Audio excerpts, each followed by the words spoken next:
Live. Arkatech Beatz. I know I was supposed to start at 9 o'clock tonight.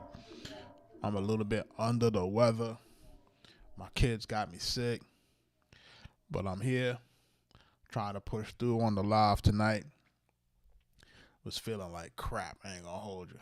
If I'm being honest, if I'm being totally honest, I feel crazy right now. I ain't gonna hold you.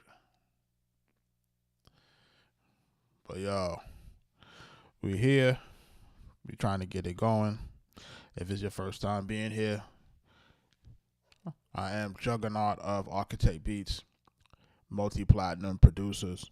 Shout out to my partner, Mike Trauma D. We are here tonight. We trying to get into the building. We trying to do some real boom bap hip hop tonight. I am feeling a little crazy, but yo, I'm gonna try to do what I do. Make sure y'all picking up the stuff at arkatechbeatz.com, books, tracks, whatever. Those are gonna be available there. But yo, let's get into the live tonight. Let's go. Was working on a drum track. I was trying to get it to go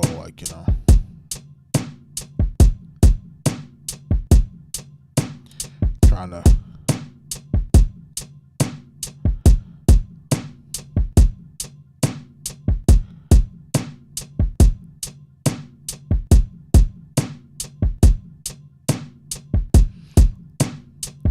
it's really a basic drum kit.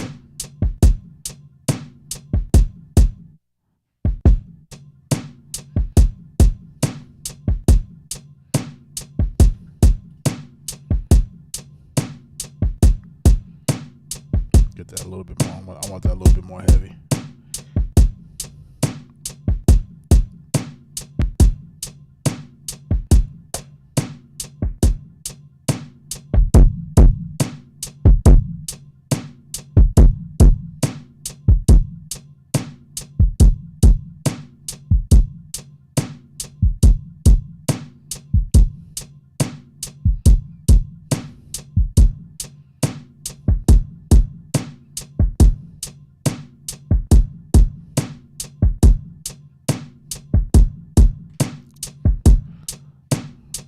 Get the sample in here.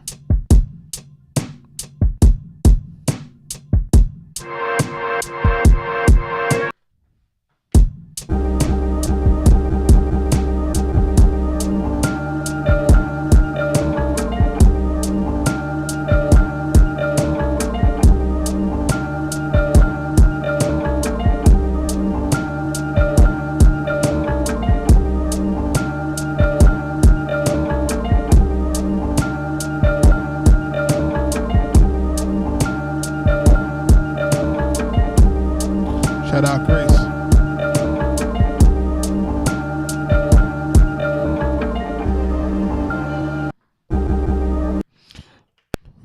We're doing some slow flows tonight. Let's go.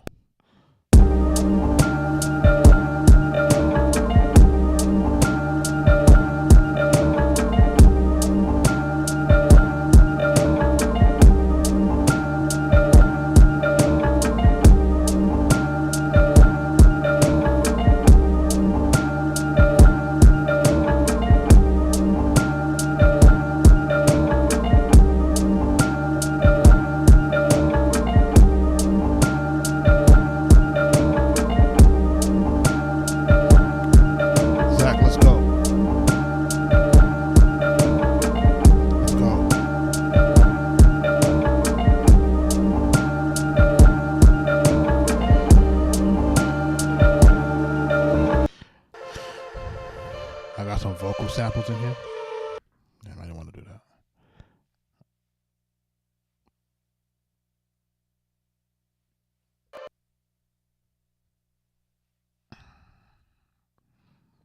I'm gonna normalize that. Hold on.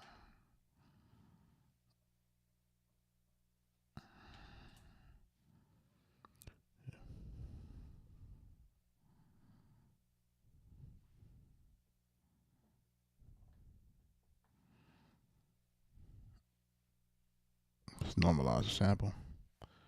Shout out to everybody that's in the live.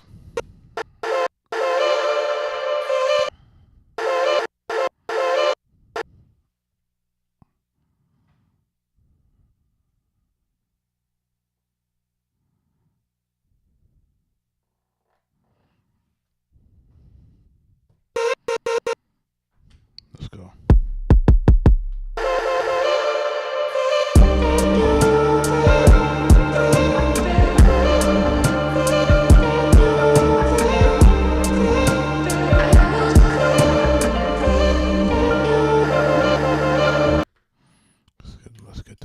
Let's get this where we want it to be. We want to turn this off for one shot.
vocal sample in here.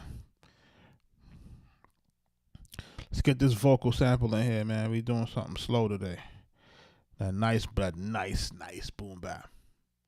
How does publishing back-end royalties and sound exchange work? So on the publishing side, how publishing is going to work, this is going to be a compacted answer.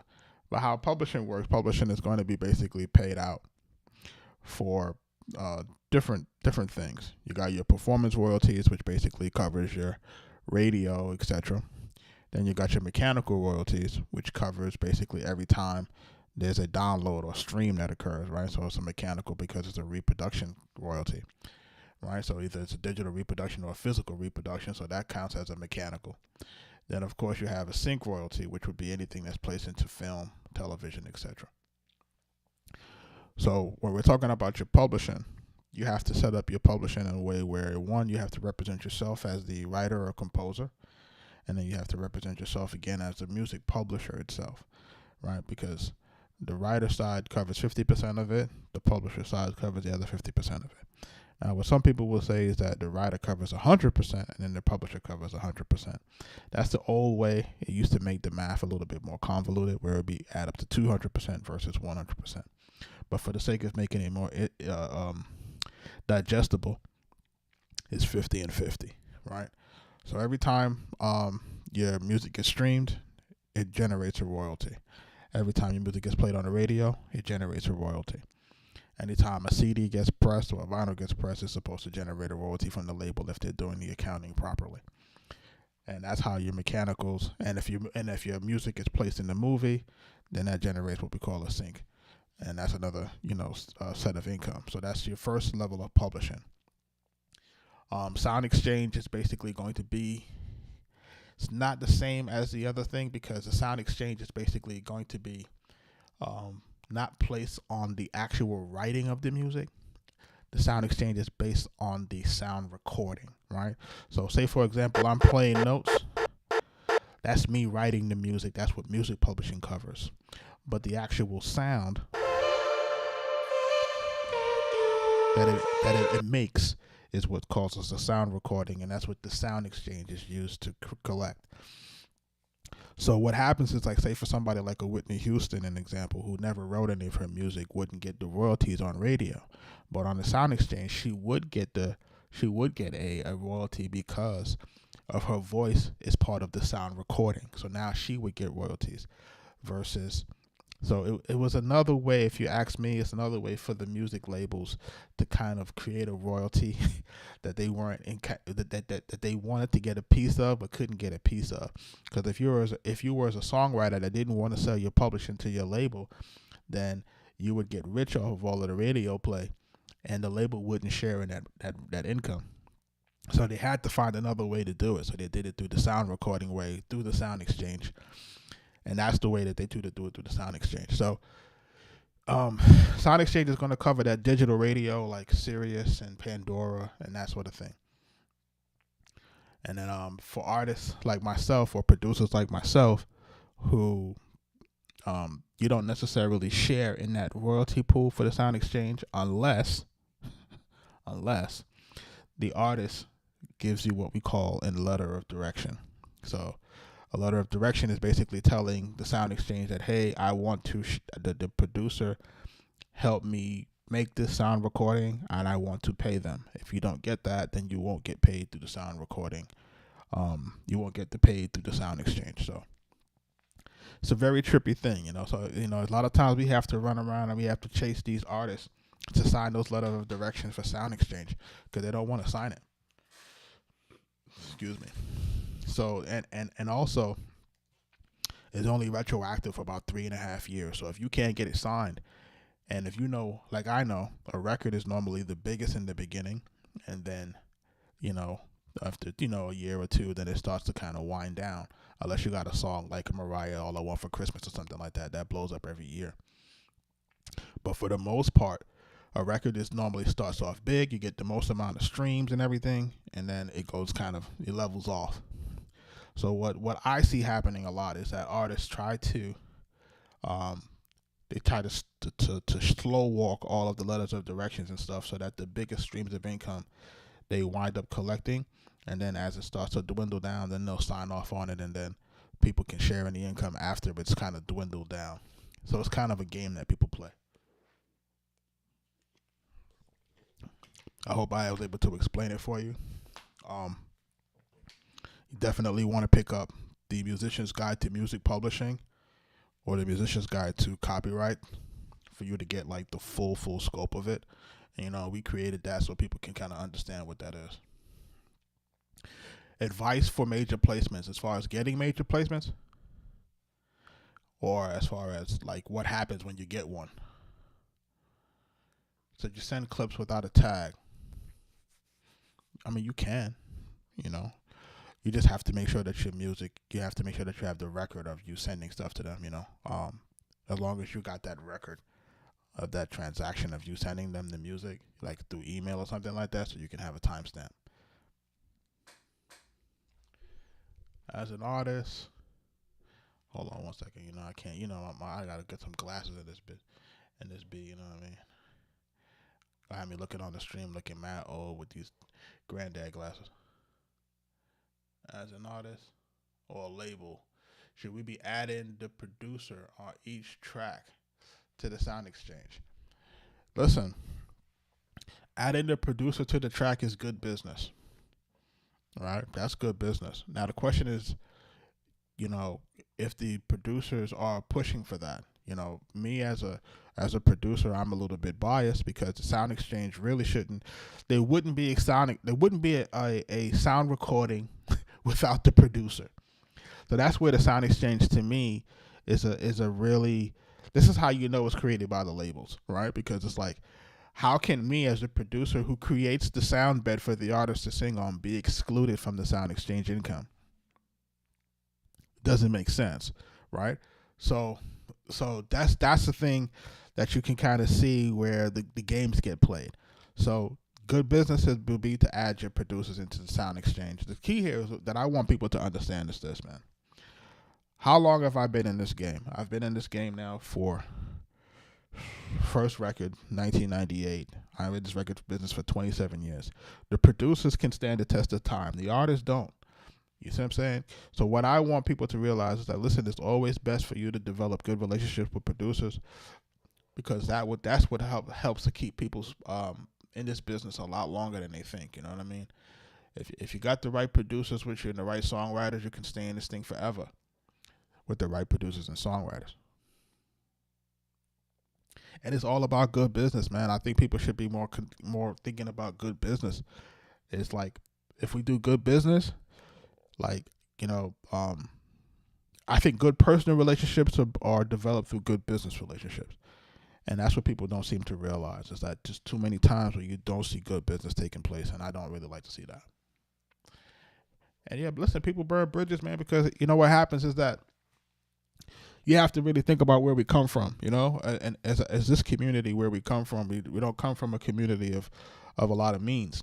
So when you get your first 100,000 or your first 10,000, your first 50,000, you get a little brand new. People don't really know how to handle that. There's no course on how to handle, huge sum of money that comes in off your first, your first big record or your first big movie stuff. Like, people don't know how to handle that. You know what I'm saying? And when you're going through hundreds of thousands of dollars, dare I say millions in some cases, it's tough for people to really deal with that mentally, I did a song with Banks called Taking Notes. It's off the Halloween Havoc 5. It was right before this new joint he got out. Shout out to Banks. There ain't no such thing as karma, man. It's like, what I'm saying, if karma was real, man, like, a lot of bad people should be doing a lot of bad, a lot of bad things should be happening to a lot of bad people, and it ain't happening.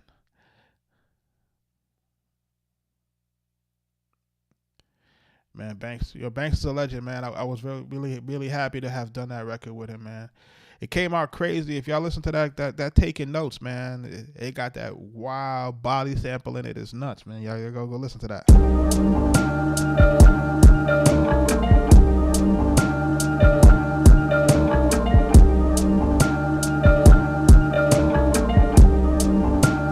I want to get this vocal sample in this.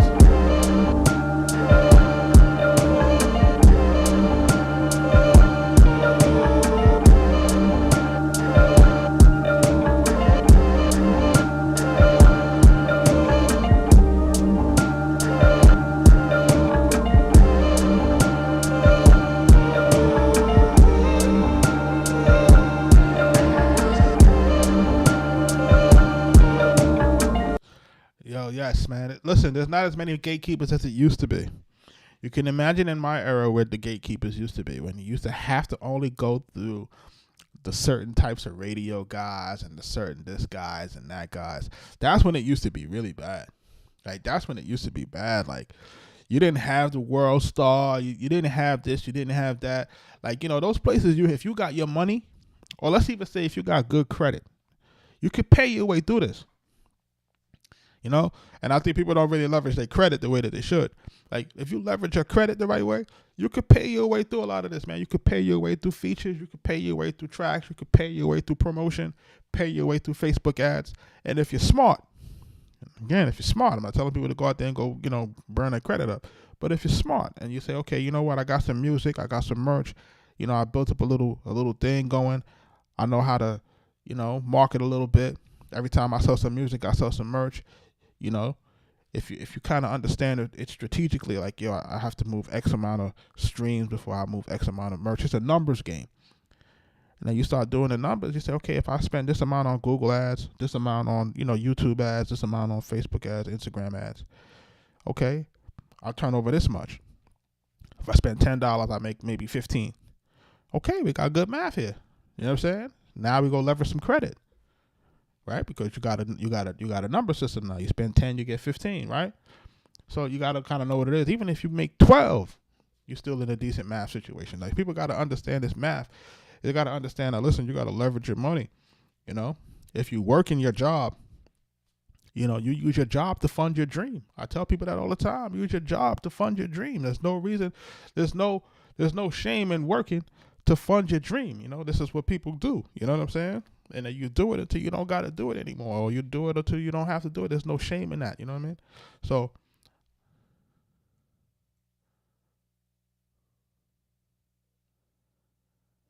listen, if you got a relationship with homie, I think he's going to want to, it depends on the type of relationship you got, man. If it's a real relationship, like, like this is your friend, but you don't really, but you're not really on that level musically, I would always tell you, go do your thing. And then if he see you doing your thing, if he's really your people's, then he going to want to lend you a hand because he see you doing what you doing your thing. I don't think people should ever go really asking for the help prior to you doing enough on your own. You know what I'm saying? People respect the fact that you try to do it on your own more than anything else. Like, people respect that.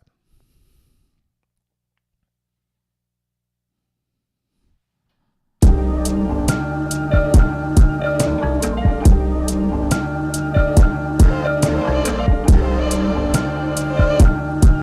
going to try. I got 2 vocal samples in here. Wait a minute.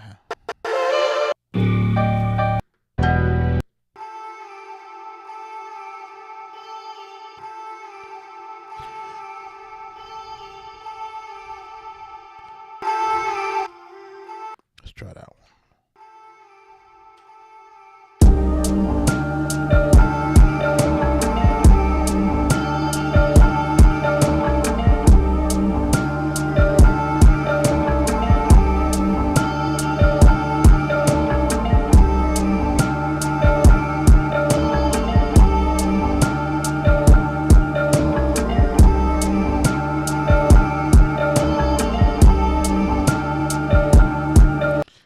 That one better. I think it's a little cleaner.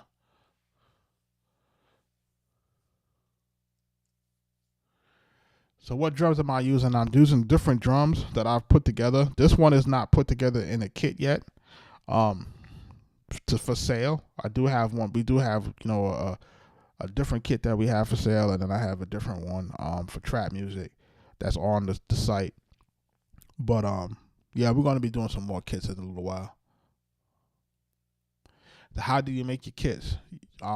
You find your sounds first, or you make your sounds. Some guys make their sounds, you know what I'm saying? Some guys are real drummers and they mic their stuff up, do their other stuff, and then they, go through the process of, EQing, filtering, tuning, and making the drums their own. After you start to do that, then it's kind of your own that you can kind of do do what you will with that.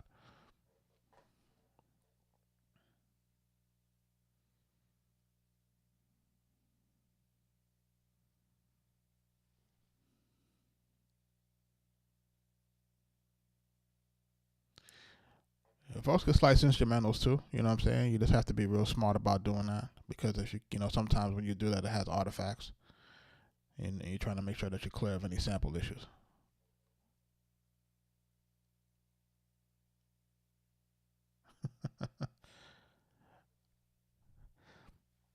Let me see if I can add this vocal sample to this beat, and then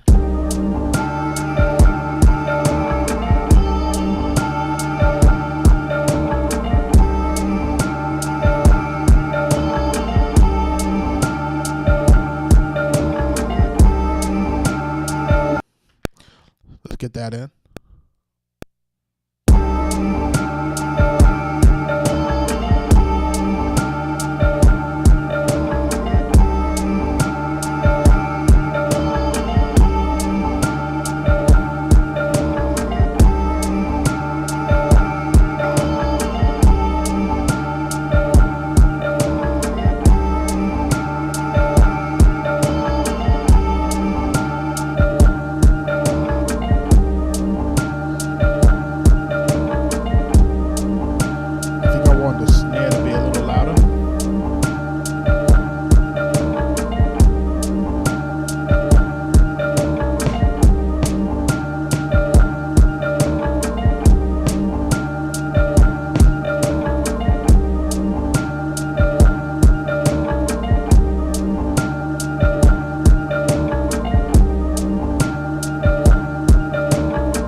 Copy the sample. Y'all gotta excuse me, man. I'm under the weather, man. I'm feeling like crap right now. Like my throat is scratching, my eyes is watering, everything. I feel crazy right now.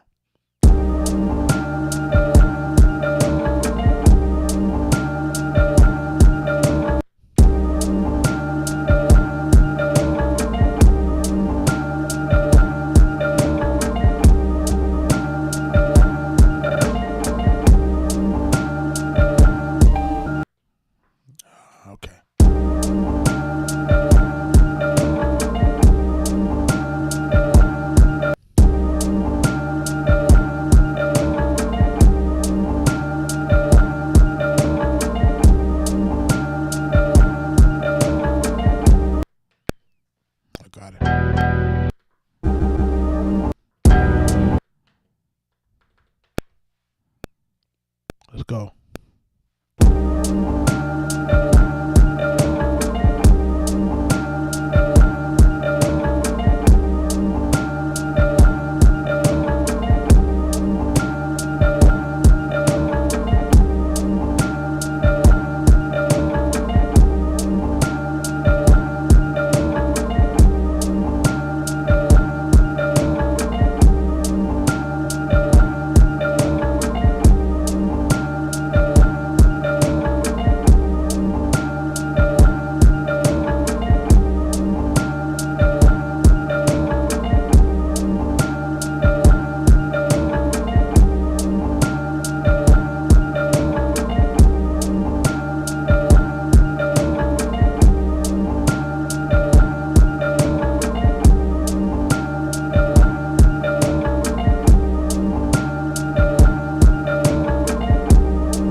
save this beat.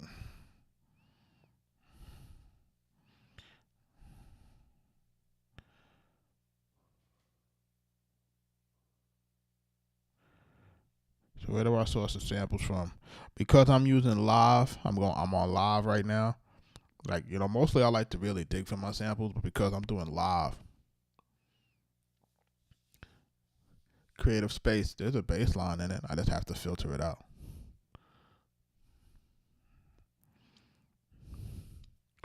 But yeah, for the sake of doing the lives, we use stuff like maybe like TrackLip and Splice.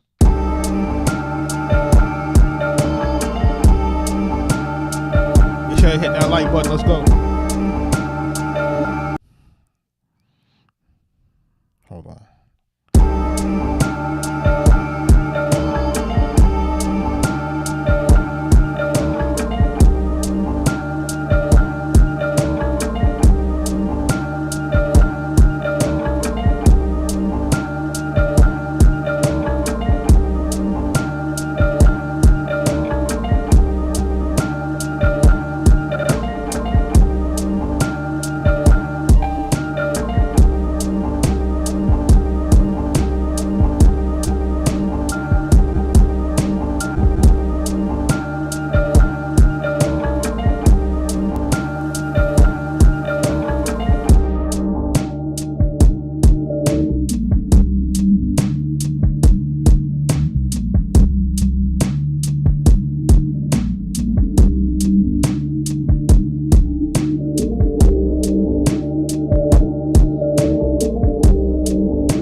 Definitely one of those type of flows.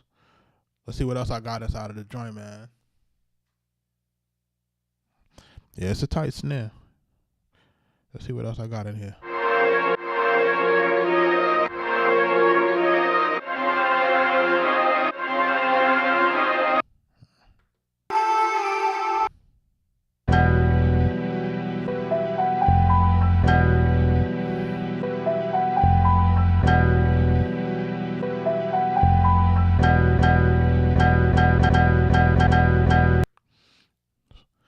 Try something.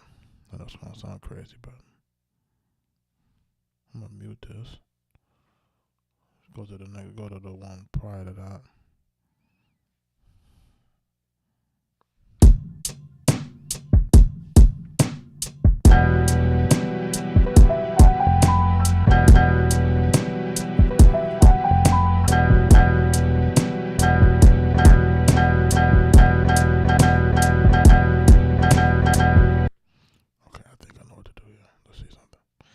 Just out of the sake of illustration, I want to try something.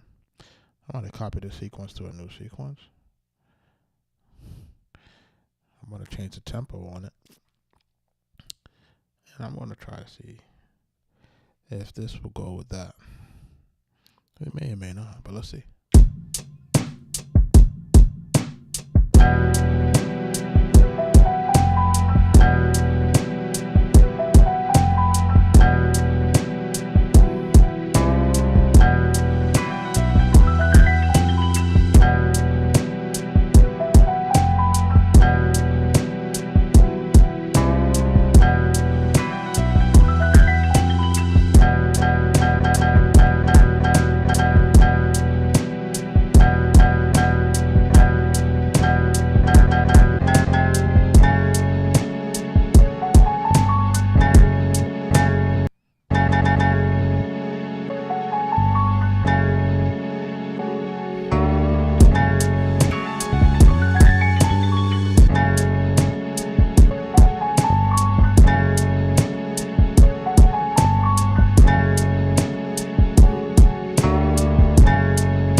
go.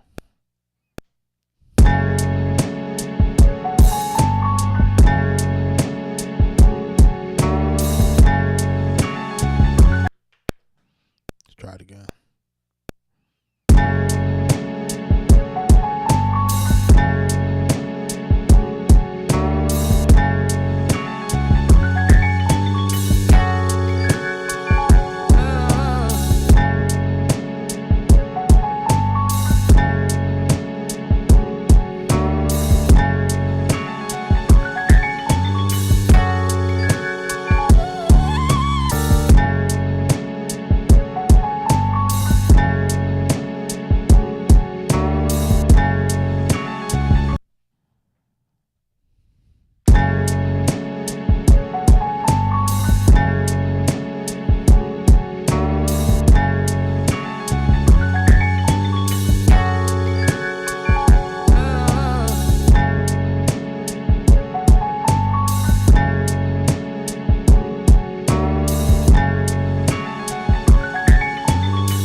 Too high in the mix.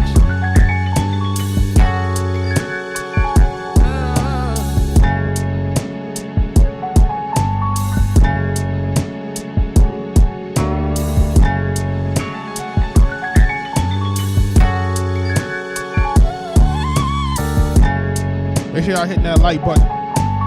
Make sure y'all sharing the live.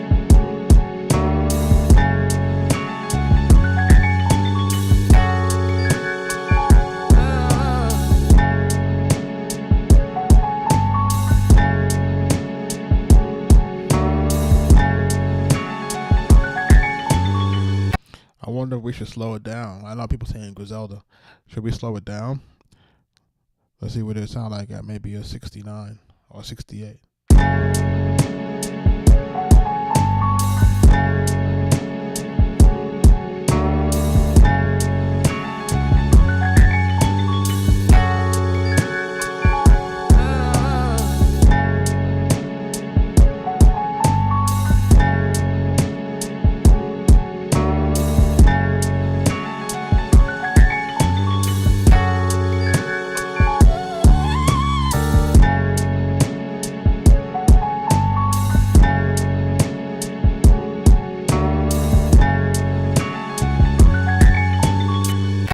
At 75, and then I went all the way down to 68. So why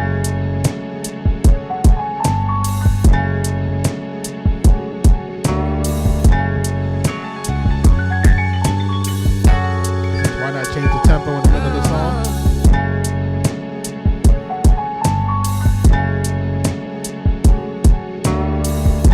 Not for nothing, a lot of artists don't like that, unless you change the whole beat, you know what I mean?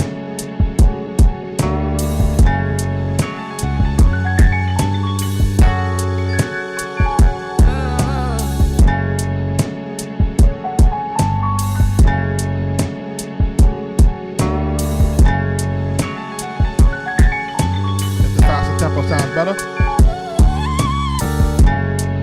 I got you.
Definitely 38 special on it.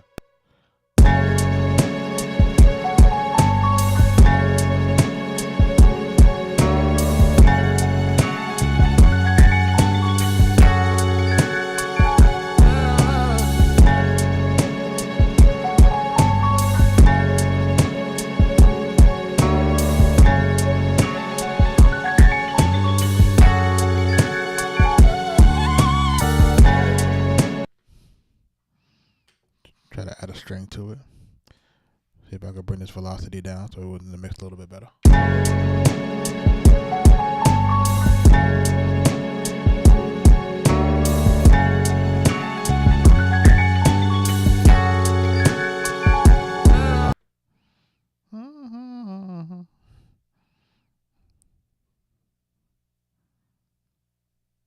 Shout out to everybody that's in the live, man. Make sure y'all sharing the live. I'm over here battling a cold, trying to make it happen. My kids made me sick. Don't you hate it when your kids make you sick? And basically what I'm doing is I'm just copying my notes that I played, because it's 8 bars. And I want to copy and paste it and just make it easier.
Shout out to everybody that's in the live. Shout out to everybody that's sharing the live.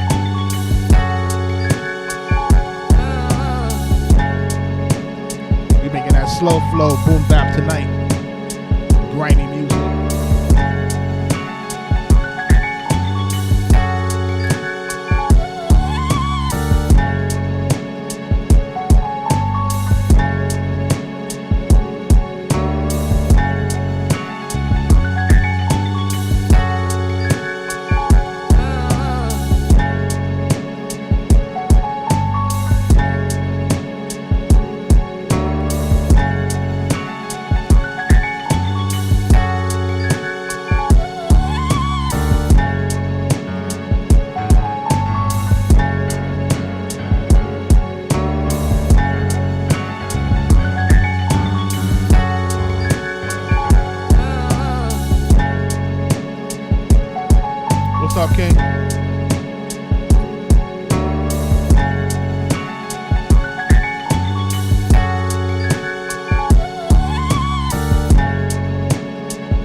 So I guess the way that we would do this, I'm going to duplicate this sequence.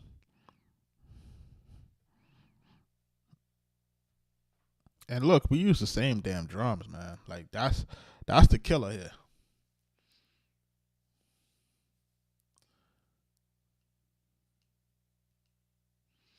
Is it what's the must haves? I really like that Sub Factory. That Sub Factory, I like that a lot. That was Kai provided that for us, but it's a great level of subs in that one. And then I like the basic stuff, you know what I mean, like which is like the strings, the pianos.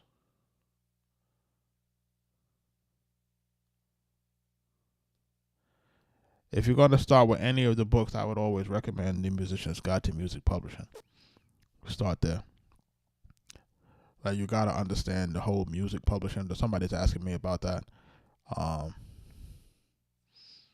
on a second. It's in the other chat. It's on the YouTube chat. E. Santana. Yeah, start off with the music publishing. Like always start there.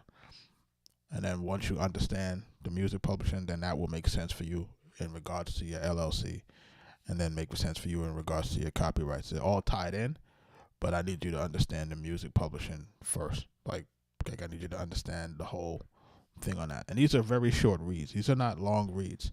If you look at these are very short reads. And we've made them this way so that they can be easy. And, and then of course, if you guys have questions, y'all always have access to us. Same thing with the splits. The splits is going to be the music publishing book. The book on the split sheets. So, let me tell you about the story about the split sheets, right? The Musician's Guide to Songwriter Split Sheets. Let me tell you that. Let me tell you about this thing. We had a record. Big record with a big name artist. Big name artist. I won't go into specifics. I can't do that. However, the record had, at the time, it was me and Mike D, and then my brother Kane, and then my other partner, Sean Anthony Baker, who's now actor Sean Anthony Baker. Make sure y'all check him out in the show Swagger, and on Lifetime right now, the movie Give Me Back My Daughter with Gabby Sibiday. We produced this record for this big name artist, and it had a bunch of other writers on it. And this record got tied up for, I'm going to say this record got tied up for the upwards of 10 years because we could not determine the songwriter splits. All right, the songwriter splits is what made it. It was the worst thing that I've ever seen.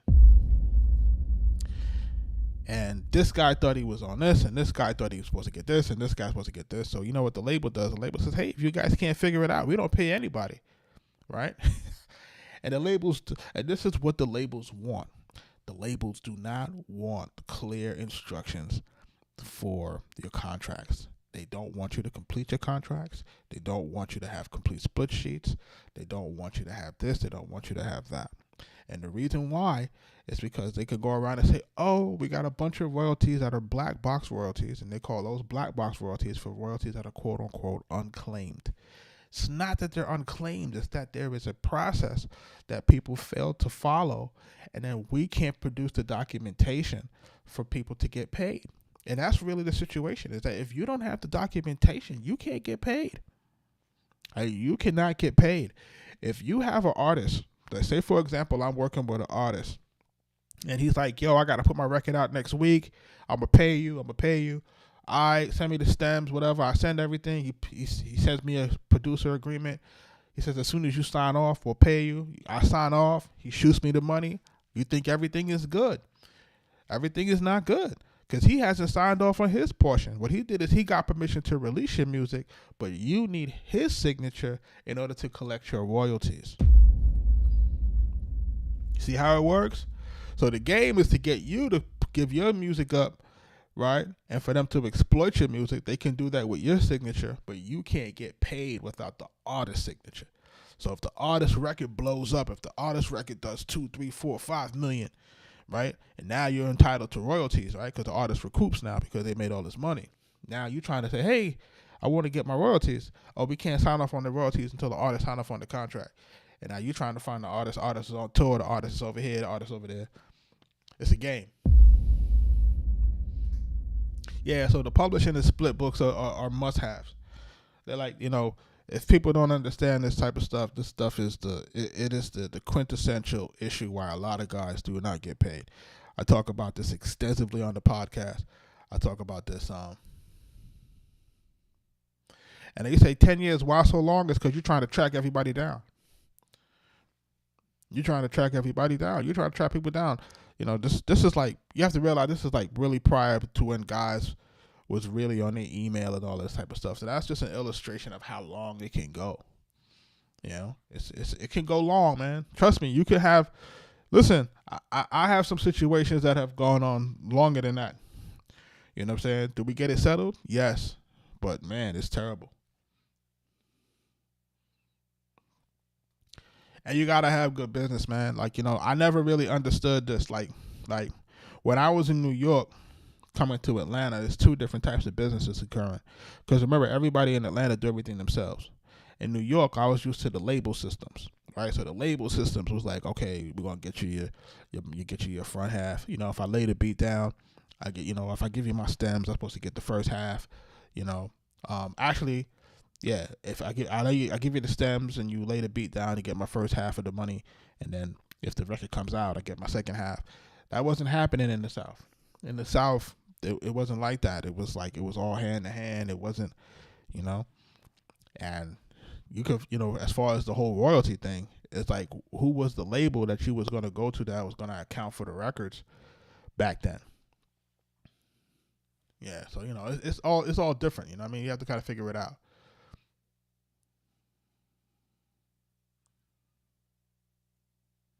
Listen, you got to go to what's popping, man. You know what I'm saying? Like, I ain't gonna hold you. It's like, you got to realize, like, I was here. We was in it when it was shifting from New York to Atlanta. Like, we was here. We watched it. We watched when 50 Cent came. We was having those meetings with Shaw Money and stuff, and we was trying to get in the 50 situation. That's really how we got on with the game and all of that. And we was right in the middle trying to see what was going on. In New York, kind of just, and then me and Mike start coming out to Atlanta, and then we start seeing like Shorty Low and Gucci and these guys was really popping. And then we just kind of try to. We changed our sound. We had to change our sound in order to make sure that we can extend our careers. Yeah, man, you just had to have access to the man at the time. We didn't have the access at the right time. If we had known that what's his name and him was going to fall out, we would have probably taken another route. But at the time, he was already hot as fish grits, man. And then what happened too was that he was people wrote him off when he got shot, man. Like, you remember they wrote him off. So, like, people wrote him off after he got shot. And then remember he was dissing Pun and he was dissing Wu-Tang.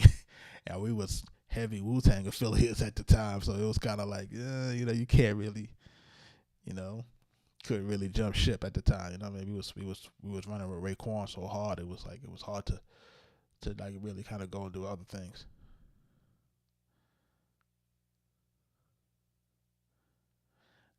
Yeah, that Detroit sound, LA sound, like everything goes in cycles, man. Different sounds taken at different times. You know what I mean?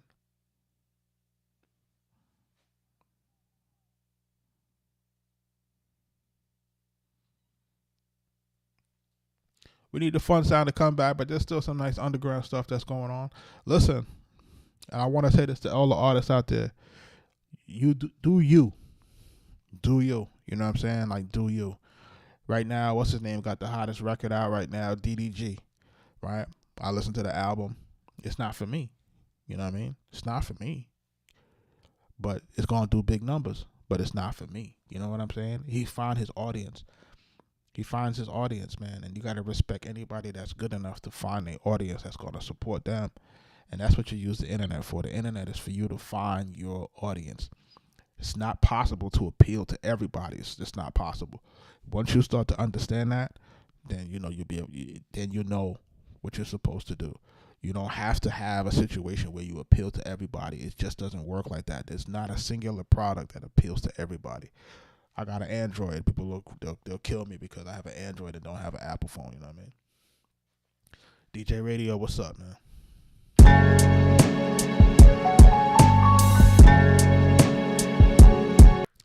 They say he's not a rapper, he's a streamer. Zach, I'm going to tell you something. The next wave of rappers will all be streamers. Yo, shout out to my brother Sean Anthony Baker in the building. What up, brother? The next set of rappers, the next set of biggest rappers will be streamers. I'm just telling you from what I'm seeing. Ain't nothing, bro. I'm over here. I'm under the weather, man. I'm trying to make it work, man. My son and my daughter got me sick, man. Listen, they don't listen. And the thing about it is that they don't have to be good. You know, what's the you know, listen, you're not gonna get those. You only get Drake level. You only get Drake level, Kendrick level, J. Cole level talent like once every 10 years. You know that, right? Like y'all don't get that type of talent. That doesn't happen often enough. It happens like one every 10 years, every 10, 15 years. You can count them on one hand. Like these guys don't. The talent is not made like that. And now the music industry definitely is in a situation where they don't make the talent like that. They don't develop the talent that way anymore. So good luck finding those next level guys. You're not going to find those next level guys.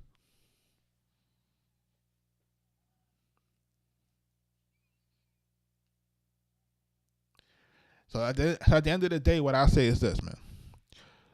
What the streamers are doing, the streamers are using their audience to sell their product. And that's what you're supposed to do. And that's what I try to. That's what we try to teach the artists. When we do our podcast, we try to teach the artists that like you're supposed to use your music to sell your products. Like that's the game right now. Because if you're trying to singularly make money off of your music, that's very difficult. What has to happen is that you have to have a combination of good social media presence. And then what happens is when your social media presence is high, your social media becomes a money maker on itself, right? So your social media can make money if you work it right. Then your music will make money. Then your merch will make money. Then your live performances will make money. So you see how it is. It turns into a 5, 6, 7-headed monster once you understand that you're using your music to drive that. Nah, I didn't create no beats with 50, man. I wish, man. 50, I wish. Yeah, Big Pun, man. Big Pun, Capital Punishment, Leatherface.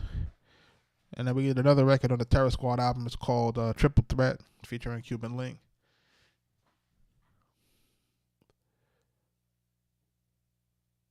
Those records are old, though, you know what I'm saying? But still.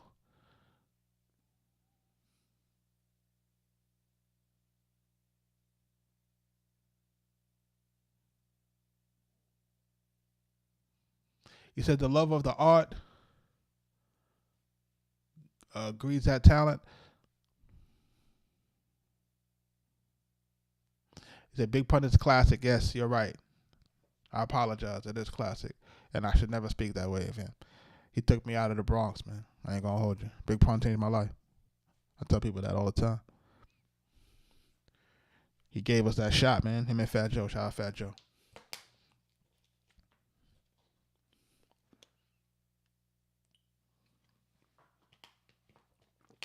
So listen.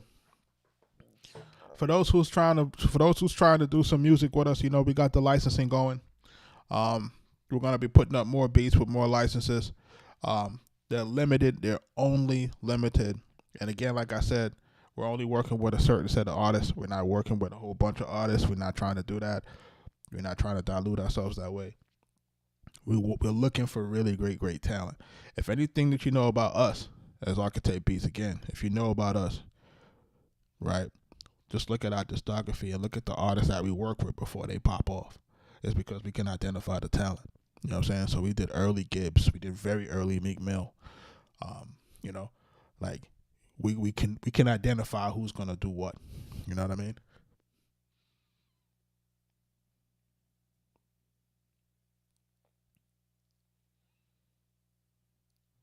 My man Sean Anthony Baker's like, shout out Nas, Dead Prez. Yeah, we did all of that. Nas, Dead Prez. We did all of that. We did what else we did? We did all of that, man. We did so many, man. Prodigy, Mobb Deep.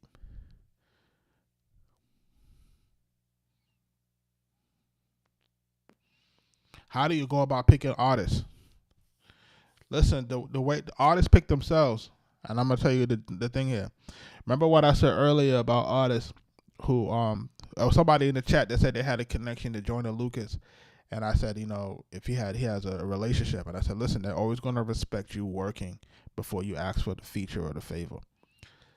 That's how we can know about picking artists. Artists that are basically, you know, they may say, hey, I need some music. I'll be like, yo, here goes, you know, this is where you get the music from. They make, you know, they put their bread together. They do their studio, they do their videos, and they do it consistently. That's how we select it. We got to see that you have that hunger. We have to see that you going to put in the work, because as an artist, it really falls on you. The work falls on you. You know what I mean? Now, what we can do is we can help you move faster because we can provide you information. You understand what I'm saying? Is that we can provide information so that you don't have to take the long road. So that's the thing that a lot of guys don't have, is they don't have people that are able to be in their corner and say, hey, you don't curse like this, and don't put this in your videos, because if you do this in your videos, you can't run ads on them. You know what I'm saying? It's little stuff. It's stuff like that you can't, that people not gonna tell you. So that's the thing. That's the difference between working with us versus working with other people. Working with us is like, we're gonna give you the least the game and say, hey, take care of this paperwork fast so that you can get your money back faster on your streams. The faster you can get some money back, okay, then you can reinvest your money. You know what I'm saying? We're gonna tell you that. Some people ain't gonna tell you it. Like, some people have their money, they don't take care of their business, so they can't collect their money. So how do you reinvest in your career? Yeah, my first drum was an MPC 2002. Well, I had an ASR 10 before that. ASR 88 rather. Yeah, so when people ask us what we look for artists, we look for artists that are basically doing their own thing. That's the first thing, you know, doing their own thing, right? You gotta know how to rap. You know what I'm saying? You gotta basically be on beat, right? And you gotta have some sort of image. Now, people gonna say, what that image look like? There's different types of guys with different types of images. You know, different types of guys have different types. So, you know what I'm saying? Some guys know how to embrace what they look like and know how to make their aura come through how they look. You know what I'm saying? There's some other people that are, you know, that may be better looking or whatever. Or artists that may be better looking, but that may not be the situation. You might still have to be able to make your personality and your aura come through your music. Pause. Yeah, Baker, you remember that ASR 88? Remember how big that joint was? Pause. The joint was like 130 pounds for a keyboard. It was nutty. Pause. Yo, man. Shout out to everybody that's in the live. Let me play one of these beats.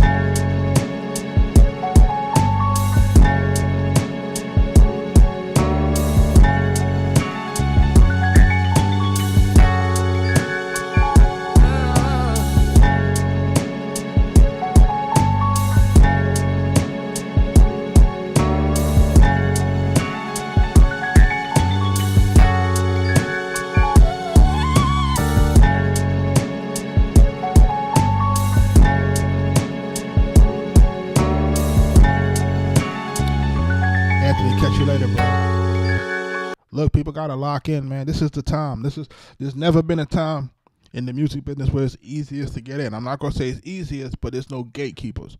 There's nobody that stops you from getting in front of your customers. You know, before we used to have to pay radio guys, do this, do that, pay this guy, and if he ain't like your music, you was dead. Like, that's how it used to work. If guys ain't like your music, you couldn't get on. Like, that was it. Like, there was no way for you to test your music with the audience. You ain't have no way of getting on. Now that's not the case, man. Take your music, man. Make your music. Perfect your craft. Let's talk about getting the right rhyme schemes down. Let's talk about making sure your hooks sound good. You know, like you gotta figure that type of stuff out.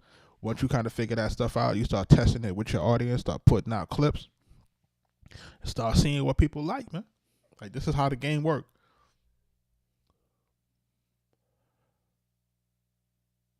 ASRX was heavy. Oh, you sold it. You regret selling the ASRX. I tried to get into the ASRX. I didn't like it. You know, I already had the ASR 88. I tried to get into the X. I was like, nah, I didn't like it. I had the 88 already. But I should have kept my ASR 88. I should have kept it. I don't know what made me sell that thing. I should have kept it.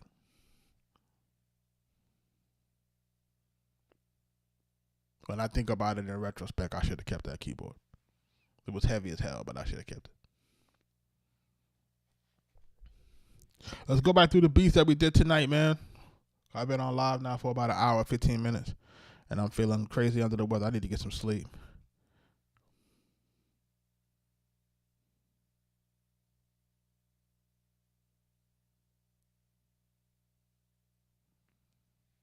He said, did Total Dreams sell out? Nah, Total Dreams did not sell out. We did not. I didn't put that license up yet. So if you want me to put that up, East Santana, I can probably get that up for you by tomorrow night. We didn't sell that out yet. If it was sold out, it would show on the site that it was sold out. But we didn't offer it yet, so you're still early. So if that's what you're looking for, Total Dreams, I could do that for you.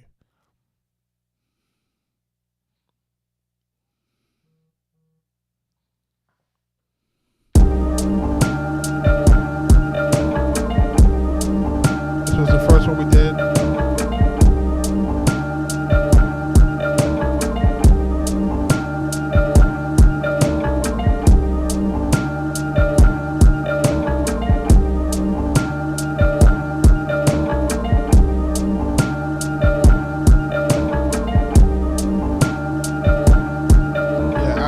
Like I said, yeah, man, let's get working, man.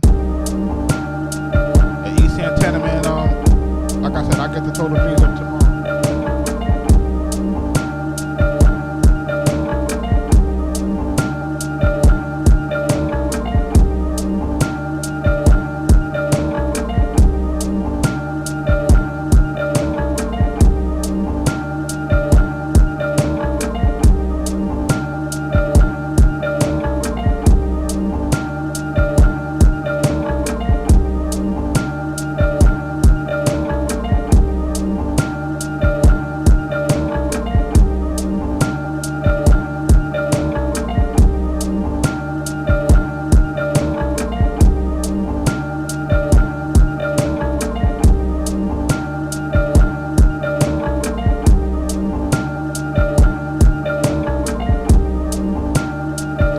Let's go, man.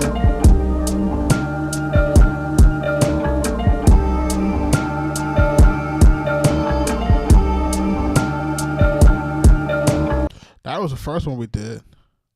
And then the second one we did was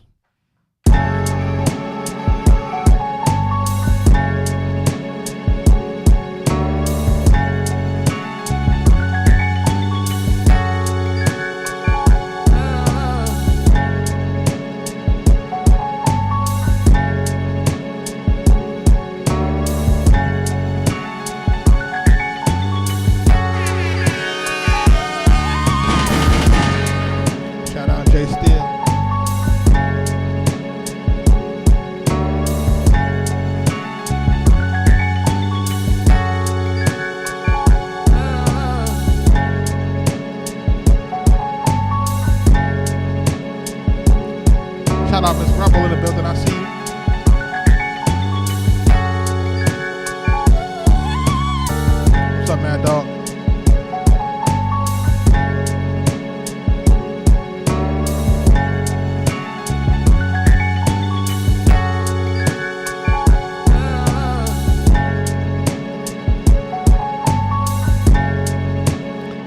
everybody that's looking for licenses on certain beats, like I said, man, you gotta just hit me up. And just hit me up, man, and we'll basically provide it. Like I said, we only doing limited licensing, man. Like, we are only doing limited licensing. People gotta understand that we are multi-platinum producers, Grammy nominated. Big Pun, Nas, Prodigy, Mobb Deep, Freddie Gibbs, Killer Mike, Waka Flocka, The Game, Raekwon, Jadakiss. Like, you know what I'm saying? You name it, we've done it. So, we're offering that to just limited to a certain amount of people at a certain amount of time. I appreciate that, man. I've been in this thing so long, you know what I'm saying? Like, we just do different type of joints. If you was on with me yesterday, I had some Afro beats going. I had some pop music going. You know what I mean? We had different things going, man. It just all depends on, you made it. What up, man? So tonight, I just felt like doing grimy music, you know what I mean?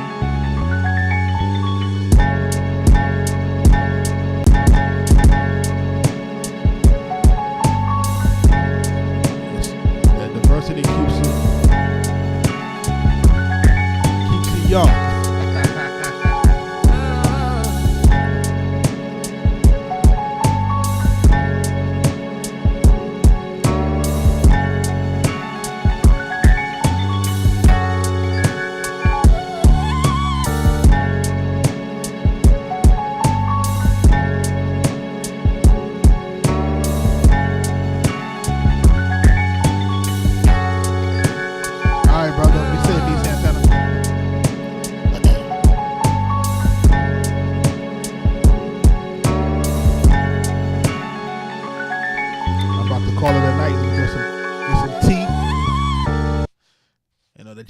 Them need the tea, you know what I'm saying? We need to drink tea for everything, you know what I mean? Everything we need tea.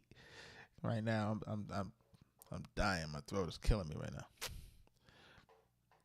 But I'm gonna be on tomorrow if I don't got a fever.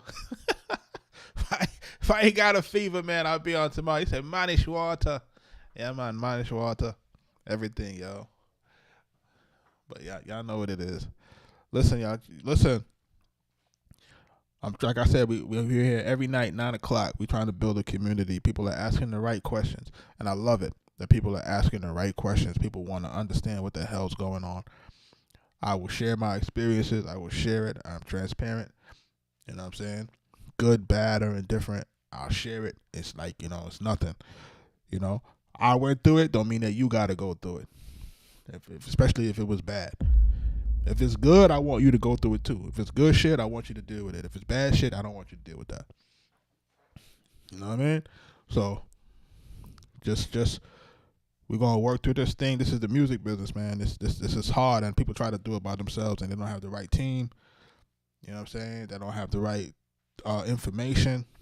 They got people telling them all types of crazy stuff. People that never did it. That's the big thing. People that never did it.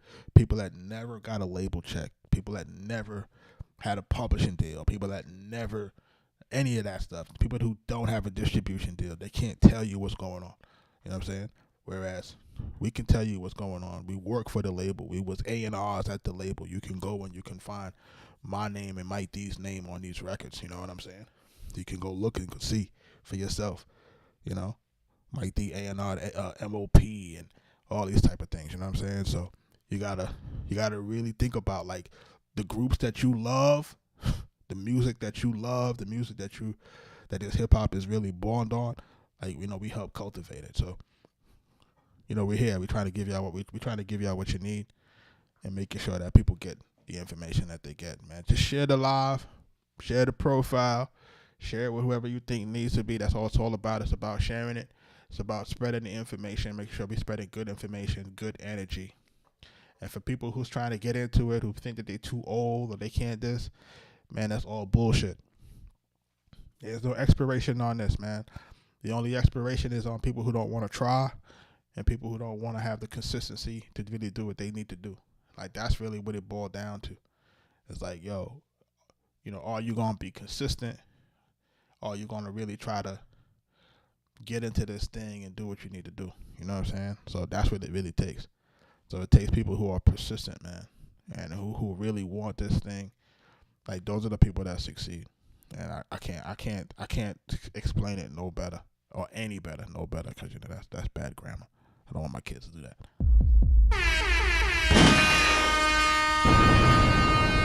But until tomorrow, man, meet me here back at 9:00 or 9ish. I'll be trying to get on time, but I'll be trying to make sure my kids got the right amount of time, and then I'll be trying to prep stuff before, so then 9:00 turns into me starting at 8:00, and then my kids is like, "Yo, what's good with you?" And I'm like, "Yo, I'm still here," So he said, "I quit 9 times." Nah, you don't ever quit, man. You take a break, but ain't no quitting, man. We take a break, but we ain't quitting. I can tell you that. We're not quitting, but we could take a break, man. You know what I'm saying? And I'll give you the real good example of that, man. Like, again, me and my man Sean Anthony Baker. You know what I'm saying? That's my man. You know what I'm saying? I know him for a long time. When we started this, he was basically a R&B artist. I met him in college. Heard him singing. I'm like, "Yo, you dope, man." I didn't have no connections. I ain't had no equipment. I ain't had nothing. Me and him had a handshake, and the rest is history. You know what I'm saying? It's like I had none of that. I had no equipment. I had no contacts. No nothing. Me and homie shook hands and on the street in New Rochelle, and I was like, "Yo, I'm gonna rock with you." He said, "I'm gonna rock with you," and then we went out here. We made something happen, right? So when he finally got his record deal, he had some personal things that happened, and then then he had to pivot, and he pivoted into the acting, and now we never look back. You know what I'm saying? Now he's on TV. You know what I'm saying? He's doing the movies. He's on TV. But that comes from persevering. You know what I'm saying?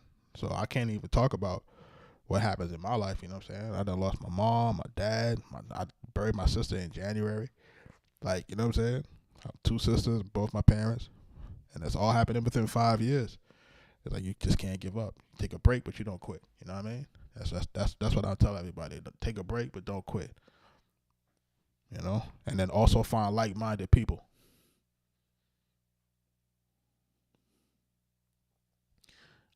Like-minded people, man. Get around like-minded people. See, like how we building this community of like-minded people who want to get in it.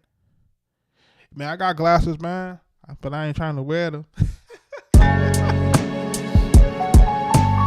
I'm going to tell you what I'm going to do. I'm not even going to do that. What I'm going to do is I'm just going to make the screen bigger, because I could just magnify it. That's what I need to do. So that's what I'm going to do. I'm going to just turn this up, so now I can see it. So now what I just did, I just made it plus 200.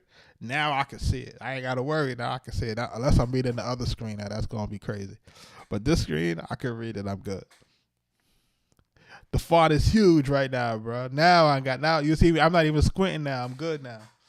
See that? Like, now I'm gonna leave my joint just like that. So now I can see it all. Yeah, I appreciate y'all, man. For real. Listen, I'm about to get up out of here. I'll be back in here tomorrow at 9:00, man.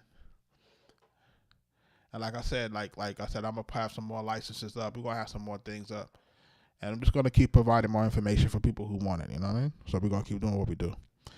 But if anything, I'll see y'all tomorrow. Y'all be safe out here, man. Peace.